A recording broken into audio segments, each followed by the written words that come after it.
আলাইকুম সবাইকে, welcome to cooking revolution. আজকে আমি আপনাদের করে দেখাবো ডিম দিয়ে আমড়ার খাটা। চলুন এই মজাদার রেসিপিটা আমরা সম্পূর্ণ দেখে নিই। আশা করি আপনাদের রেসিপিটা অনেক ভালো লাগবে। এখানে আমি 9টা আমড়া নিয়েছি এবং প্রত্যেকটি আমড়াকে ভালো করে ছিঁড়ে দিয়েছি, যাতে করে অনেক সহজেই এগুলো সিদ্ধ হয়ে যায়। এবার আমড়াটা সিদ্ধ করার জন্য আমি একটা প্রেসার কুকার নিয়ে নিচ্ছি এবং এতে আমড়াগুলো দিয়ে দিচ্ছি। তার সাথে আমি এতে দিয়ে দেবো পর্যাপ্ত পরিমাণে পানি এবং আধা চা চামচ পরিমাণে লবণ। যদি আপনাদের আমড়ার পরিমাণ কম বা বেশি হয়, সেই পরিমাণে আপনারা আন্দাজ করে পানি এবং লবণ দুটোই দিয়ে দেবেন। লবণ দেওয়ার পর আমি লবণটা পানির সাথে একটু মিশিয়ে নিলাম। এরপর আমি এটিকে 10 থেকে 15 মিনিটের জন্য সেদ্ধ করব, অর্থাৎ প্রায় 7 থেকে 8টা বাসি দেবো প্রেসারে। আমরা সেদ্ধ হয়ে গেলে এটাকে কিছুক্ষণ দমে রাখার পরে আমড়াটা দেখতে অনেকটা এরকম লাগবে। দেখুন কি সুন্দরভাবে আমড়াগুলো সেদ্ধ হয়ে গিয়েছে, আর বেশি একটা পানিও নাই। নারকেলের দুধ বানানোর পরে যে ছোবলাটা থাকে, সেই ছোবলাটা ধুয়ে যে পানিটা আসছে, আমি সেই পানিটা এখানে দিয়ে দেবো।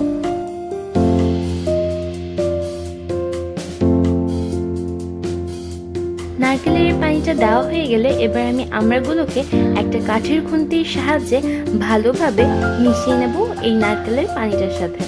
এখানে আমি আপনাদের একটা কথা বলে রাখি, আপনারা কিন্তু এই আমড়ার খাটা রান্নার ক্ষেত্রে অবশ্যই কাঠের খুন্তি ব্যবহার করবেন, কোনো রকম স্টিলের কোনো কিছু ব্যবহার করবেন না। আপনারা চাইলে প্লাস্টিকের খুন্তি বা চামচ যে কোনো কিছু ব্যবহার করতে পারেন।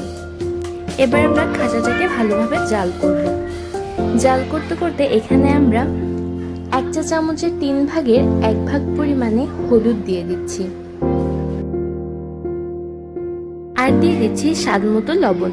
আমরা কিন্তু এখানে অনেক সামান্য পরিমাণে লবণ দেব, কারণ আমরা সিদ্ধ করার জন্য অলরেডি একবার লবণ ব্যবহার করেছি। আমি একটি কড়াই নিয়ে নিচ্ছি এবং এতে দিয়ে দিচ্ছি 1.5 টেবিল চামচ পরিমাণে সয়াবিন তেল এবং দিয়ে দিচ্ছি কিছু পরিমাণে লবণ।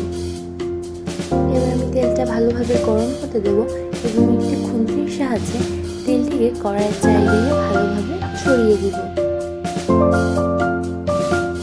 এবার আমি একটা করে মোট 5টি ডিম সিদ্ধ করেছিলাম, 5টি ডিমই দিয়ে দেব। আমি কিন্তু ডিমগুলো সিদ্ধ করে সামান্য করে ছেড়ে নিয়েছি, যাতে করে ডিমটা তেলে দিলে কোনো প্রকার না ফাটে। আর দিয়ে দিচ্ছি হলুদ। কিছুক্ষণ ভাজার পরে ডিমের রংটা চেঞ্জ হয়ে আসবে, ঠিক এরকমটা দেখাবে। আমরা ডিমটা তুলে নেব। এবার আমরা আমড়ার মধ্যে ডিমগুলো এক এক করে দিয়ে দেব। ডিম দেওয়া হয়ে গেলে একটু নাড়িয়ে চাড়িয়ে আমরা ফুল ফ্লেমে এটিকে জাল করব।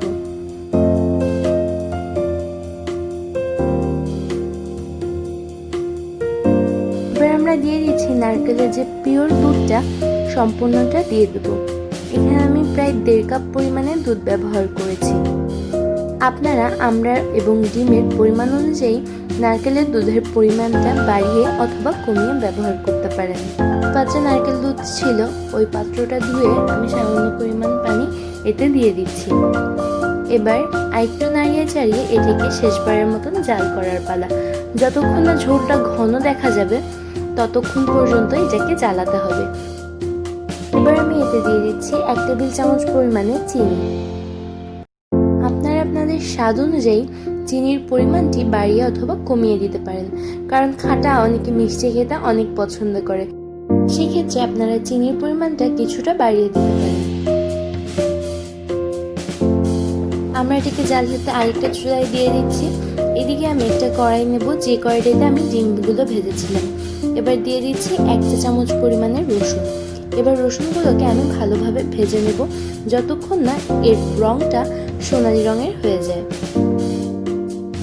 রং চেঞ্জ হয়ে গেলে একটা তেজপাতা টুকরো টুকরো করে আমি এতে দিয়ে দিচ্ছি।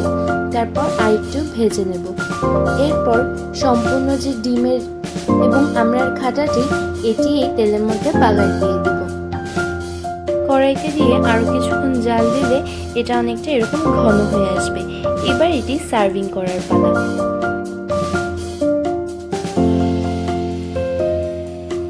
ব্যাস, তৈরি হয়ে গেল মজাদার স্বাদের ডিম দিয়ে আমড়ার খাটা।